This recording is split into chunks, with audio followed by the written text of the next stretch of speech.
What is up, my dashing dudes? I am the Hans TV. It is currently 4:30 in the morning, and I can't sleep, so I decided that I was going to make a video. My roommates are still asleep, so today we're doing the world's quietest Reddit reads. Today's stories will be inclusive of r/stories about Kevin.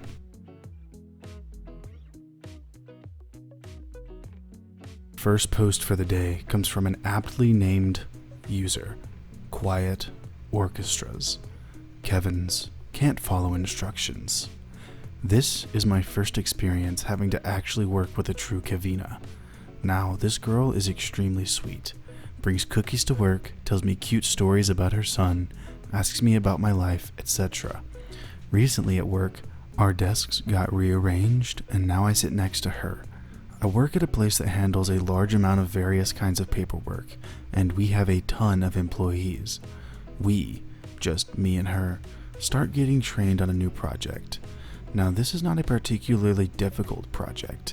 It has a really clear work procedure. It's just make some copies, put them into folders in an order that's all written out, do a couple things on the computer, basically just letting the system know where they're headed and who touched them. Slap labels on them, move on with your day. We spent about 3 total hours between yesterday and this morning getting trained on this, just going over the tiny little details. Know that label should be blue kind of thing. I take a bunch of notes and see her writing too. Today we take off on the project, and every time I blink, she's asking me a question. Wait, we need to put the papers in a folder? Do I need to put this in the computer? How do I put it in the computer? I tried to help her for about 4 hours before I finally lost it. I told my manager and let her know future questions were headed up the chain. 20 minutes later, Kevina, do you have a copy of your notes? I lost mine. What? How? We've literally been in this room except for breaks. I don't know. I had them by the copier. Maybe they got mixed in. Trying really hard to not actively facepalm. Well, I can help you go through your last couple of folders and find them. Oh, they've been missing since like 7. This was around noon. Okay. Why didn't you ask me for a copy earlier? Oh, I thought you wouldn't mind showing me how to do it. I have to go take my break now. Go ask our manager. These notes are now God knows where, and I saw my manager's soul leave her body when she realized these notes with low-level clearance, sensitive information had been sent out for processing, and who knows what folder, and she was going to have to go through everything this woman touched today to find out where. Here's hoping Kevina paid attention one of the 8 times I showed her how to make sure the computer records were right. Our next post comes from Dead End Endeavor. My coworker is the worst Kevina I have ever encountered. So I am a special ed bus attendant, and this person is the only person I work with all day. So I am blessed to get many examples as evidence of her Kevinness. Here are just a few I've been able to write down word for word. What's 25 8/10? Written as 25.8 gallons of diesel for paperwork. 5 minutes to 4. What time is that? They do offer a psychology degree. Oh. That's like a school for the crazy people. How many hours is 2 to 5? Where's the crosswalk guy? I wonder if they don't pay him in the morning. Are there any other planets closer to the sun? Look at the sunrise. It's so big. Is it because we're closer? Oh, the pickle factory puts the pickles in water? Probably to wash them off or something. I don't know. Don't they get soggy? Well, they sit in jars of liquid for months and don't get soggy. I would have to put 20% down. How much is that? $10,000? Never specified an original price. Sorry, that's not how percentages work. Talking about the local NA reservation. Oh, you mean the Indians? They live there? Have you seen the teepees? There are many, many more. We are only 3 months into the school year, and I'm not sure how I'm going to survive until June. Our next post comes from Irene Ann 16, a Canadian Kevin. I've been at my job for like 4 months. Before this job, I had incorrectly assumed that all the Canadians I would come across in my life would be nice non-Kevins. The one that I work with, however, is convincing me that I was wrong, and is also making me wonder just how many times he was dropped on his head when he was younger. Examples. He told multiple coworkers that he is dating a relatively new hire, that they live together and are really in love. She has told all of us that they are not, do not, never will, and that she doesn't even know him. One time he told me he was really hungover. I replied with, "Oh, I didn't know you were old enough to drink." I could have guessed he was, but I am also an asshole. He replied with, "I'm 27. Wait, no, I will be next birthday. I'm 23 or 24 now."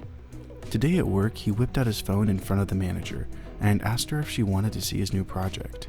We aren't supposed to have our phones out at work for non-work related purposes, but she begrudgingly said sure. I don't know what horrible thing he showed her, but he walked away saying, "Only God can judge me." He told some of my coworkers and I that he's in school to be a welder. He then said that all of his classes for it are online. None of us could figure out how that would make him successful at welding in any way, nor do we think he should play with fire. I'm sure there's more, but I try to block out all interactions with him from my memory. Edit. I'm from the US, so that's why I specified that he's from Canada. I'm not actually sure he's from Canada. I don't believe a whole lot of what he says. Our next post comes from Joshua E.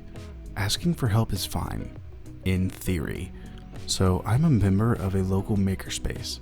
Lots of fun tools around, lots of knowledgeable people, and a whole bunch of architecture majors, which surprisingly often do not fit in either category, as they are not the fun kind of tool. In walks Kavina with her architecture buddies. I'm handling a 3D printing project and she is interested. No problem. I'm widely known as the very good mother, helping wherever I can. She asks me what kind of files the machine accepts.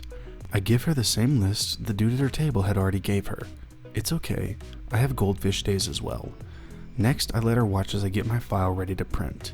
To my mild surprise, she films all of that on her cell phone, even shushing her group so the audio was clear. To anyone unfamiliar, it's a process that, with the simple files she had been sent from her brother, would require about 6 clicks to finish. About 45 minutes later, she has me watch while she tries on her own. She retained no information, needing assistance in even finding the right program. I tell her what material we use, PLA, because she asks for that. 5 minutes later, about to start her print, she asks again, PLA. My God, it's 3 letters, and asks what this stands for. Another very good mother, Ron, comes by and tells her polylactic acid for the curious.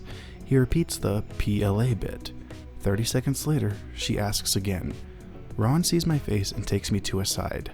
I did warn you about her, he tells me. I look at him in confusion. As it turns out, she had asked him for help with a different tool, after she sat through an hour-long introduction to it, and had gotten further help from the Pace's manager, so not only did she not retain any info, she had started filming Ron.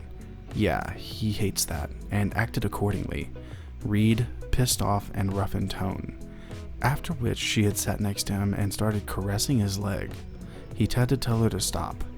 Twice. Our final post for the day comes from Purple and Orange 1522. Kavina who can't make jelly. I'm currently doing a master's degree in genetics in the UK. Kavina is on my course and was assigned to be my lab partner. She isn't English, her first language is Arabic. Her English skills are so poor that the head of the course genuinely believes that she must have cheated on her English proficiency tests. So she's come to a country where she hardly speaks the language to attempt to get a master's degree. There are several things she's done which make her a Kavina, that are clearly not language barrier related though. For what we do, we have to make something which is essentially jelly, or jello to Americans, and it's made in a similar way. Mix water with jelly powder, heat to dissolve and pour it into a mold. Difference is we use something called buffer instead of water, and before pouring it into the mold, we add something I'll call chemical X. For the first 4 days in a row, we made jelly, in exactly the same way each time. On the 5th day, there was a lot to do, so Kavina made the jelly by herself. She first set up our mold.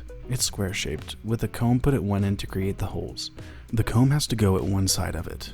Again, we had done this exactly the same way for 4 days in a row. Kavina put the comb in the middle. I moved it when she left the bench. For reasons, we need 1 liter of buffer measured into a large jar. Then we measure out 100 milliliter into a small jar and use that for the jelly. Kavina got the 1 liter, measured out 100 milliliters, then took the big jar with the remaining 900 milliliters over to add jelly powder to.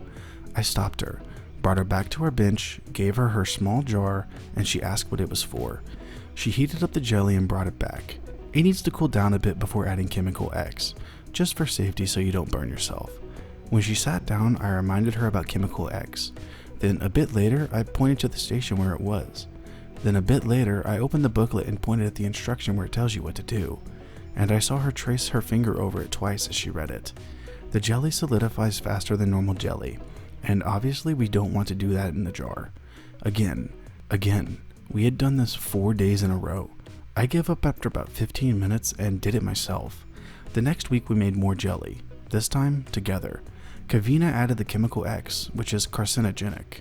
You have to wear gloves using it, and ours is kept in a fume cupboard, which is basically a shelf with 4 sides so anything spilled can't go anywhere, and has a gap where you can put your hands through, with a glass window so you can see what you're doing.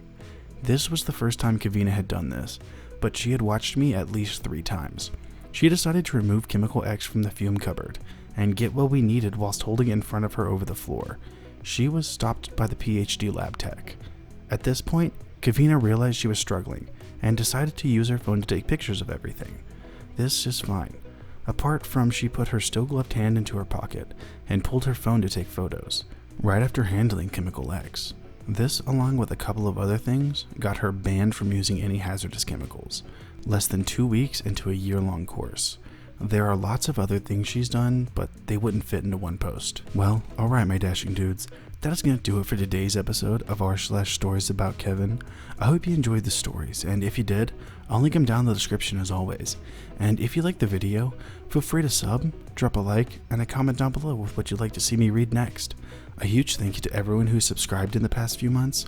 I can't tell y'all how happy it makes me to see that y'all are liking the content that I'm putting out. And I really hope that y'all like this video. Just thought I'd be a little bit of interest today. But with that being said, I will see you in the next video.